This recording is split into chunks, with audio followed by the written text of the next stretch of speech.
soldats, sous-officiers, officiers, officiers généraux, mesdames, messieurs du personnel civil des forces de défense, mesdames et messieurs les personnels des forces de sécurité, la fête du 20 mai est la fête de l'unité de la nation.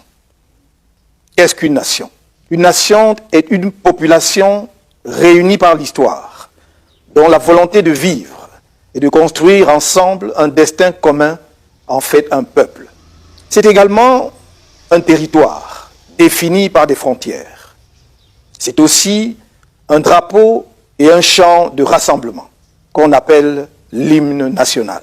Par-delà les gouvernements, les communautés, les organisations politiques, il existe un corps de métier qui est à la fois le creuset et le ciment de la nation.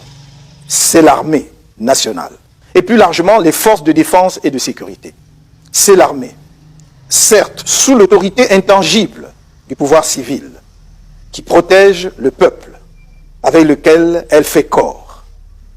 C'est elle qui défend les frontières de la nation et donc l'intégrité du territoire. C'est elle qui verse son sang pour le drapeau en chantant l'hymne national, ce grand chant de ralliement et de dévotion. C'est pourquoi il m'a paru important de m'adresser spécialement à l'armée camerounaise, notre armée, et plus globalement aux forces de défense et de sécurité, à l'occasion de cette 49e édition de la Fête de l'Unité nationale qui intervient dans un contexte particulier. En effet, le Cameroun connaît depuis 2014 une succession de crises sécuritaires multiformes. Les incursions répétées de la secte Boko Haram dans la région de l'extrême nord, les multiples attaques aux frontières avec la République centrafricaine et depuis 4 ans maintenant, la guerre civile fratricide qui ravage les régions du nord-ouest et du sud-ouest. Cette insécurité devenue chronique qui a rendu inaudible la propagande officielle sur la paix met en péril les fondements de notre jeune nation. Dans ce contexte d'instabilité sécuritaire grave, l'armée et plus généralement les forces de défense et de sécurité ont un rôle vital à jouer afin d'éviter l'érosion de la cohésion nationale. Aussi, à l'occasion de cette fête nationale du 20 mai 2021, si particulière, les militaires et les autres membres de forces de défense et de sécurité qui mettent en péril leur vie pour défendre notre bel héritage commun, méritent-ils, plus que par le passé, toute l'attention de la nation. En raison des dysfonctionnements historiques, entretenus et du dévoiement organisé de l'institution militaire et des services de sécurité dans notre pays depuis son accession à l'indépendance, certains militaires et membres des services de sécurité pensent être au service d'un régime. Ce détournement politique organisé de l'institution militaire et des services de sécurité de leur objet essentiel a fini par installer l'idée fausse selon laquelle les membres des forces de défense et de sécurité doivent loyauté et fidélité à une personne, plutôt qu'à la Constitution, aux institutions de la République et à la nation dont ils sont l'émanation. Dans mon programme électoral, lors de la campagne présidentielle d'octobre 2018, j'avais esquissé quelques grands axes pour la réforme, la modernisation et la professionnalisation de notre armée. Ces axes reposent sur la définition d'une politique de défense et de sécurité nationale modulable en fonction des défis nationaux et internationaux, ainsi que des enjeux géopolitiques et géostratégiques du pays. La politique de défense et de sécurité nationale est le cadre où doivent être fixées les orientations stratégiques des actions militaires, civilo-militaires, économiques et particulièrement industrielles de la nation.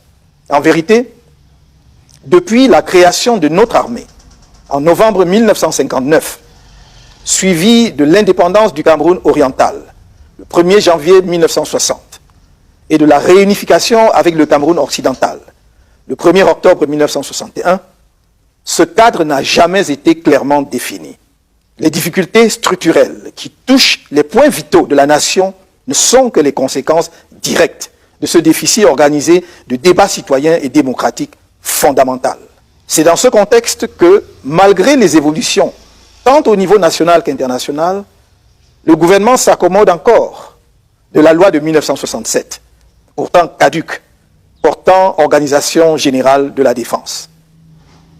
Les 21 décrets relatifs à la modernisation et à la professionnalisation de l'armée, pris par le président de la République, chef des armées en 2001, qui constituent une curiosité juridique, n'y changent rien. Notre politique de défense et de sécurité doit s'inscrire à l'intérieur dans une double logique. D'une part, celle du dépassement des clivages et des replis identitaires sous toutes leurs formes. D'autre part, celle de l'enracinement durable de la paix et de la culture démocratique dans la nation tout entière. Ce doit être l'objectif majeur de construction nationale. Une politique de défense et de sécurité qui ne place pas l'homme au cœur de ses préoccupations a peu de chances d'atteindre les objectifs stratégiques et opérationnels qu'elle poursuit. C'est pourquoi la condition militaire doit être l'objet de toutes les attentions. Dans cette perspective, l'adoption d'une loi sur les pupilles de la nation est, comme je l'ai dit à plusieurs reprises, un impératif et une urgence. Car est-il normal que les enfants orphelins mineurs, des hommes et des femmes morts pour notre nation, continuent d'être abandonnés à leur triste sort? Il est urgent que l'État prenne en charge la scolarité et les frais de santé des enfants mineurs dont les parents ont perdu la vie sous le drapeau. Dans le même ordre d'idée, il est insoutenable de voir des blessés de guerre abandonnés dans les hôpitaux ou réclamer leurs maigres primes, parfois même devant les caméras en présence de leurs ministres. Il y a eu, ça et là, des erreurs et même des fautes graves sur les règles d'engagement des forces opérationnelles. Nous devons les corriger, les prévenir et infliger les justes sanctions quand elles s'imposent. Mais pour avoir eu l'honneur et le privilège de travailler avec certaines de ces composantes sur des dossiers vitaux pour notre pays, je sais et ai toujours dit que l'armée camerounaise est l'une des mieux formées et des plus professionnelles de notre continent. J'en éprouve une fierté particulière.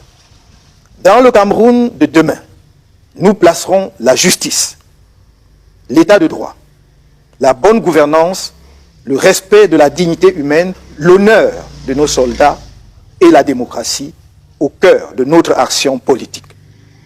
Ce Cameroun-là, nous le construisons dès à présent, sur les souffrances de tous les prisonniers politiques, ceux de mon parti comme ceux d'autres partis, des journalistes, des leaders d'opinion et de la société civile arrêtés illégalement et emprisonnés arbitrairement depuis des mois. J'ai à cœur de doter notre pays des capacités stratégiques, opérationnelles et humaines susceptibles de lui permettre de faire face à ces nombreux défis sécuritaires. Cependant, le cap de la mutation profonde ainsi fixé à notre système de défense et de sécurité a pour précondition la confiance de la nation en son armée et en ses services de sécurité. Cette confiance indispensable reste à construire, tant il apparaît encore à beaucoup de nos compatriotes que les institutions militaires et sécuritaires restent un instrument quasi privé de répression politique aux mains de celui qui contrôle le pouvoir et de son parti politique.